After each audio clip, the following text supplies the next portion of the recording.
Si Attorney Harry Roque kasi nag-livestream na aarestuhin na raw si Digong. Panoorin natin yung video. Tapos alam nyo ba ho, tatapatin ko kayo, hindi ako nakatulog. Kasi tinawagan Ako ako rin, di ako ni nakatulog kagabi.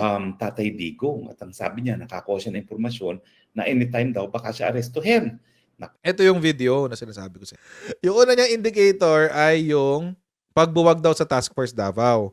So nagsalita ngayon yung Task Force Davao, hindi totoo yan, hindi kami bubuwagin.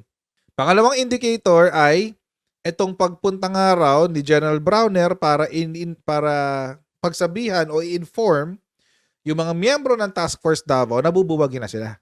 Nagsalita ngayon itong spokes ng ating AFP. Ang sabi, hindi rin totoo yan. Nagpunta si General Browner dito, una para i-check yung ating Hader something. I don't know kung para saan yun. Parang disaster response yata yun eh. Sa Davao, kasi nga di ba binabaha yung Davao region recently.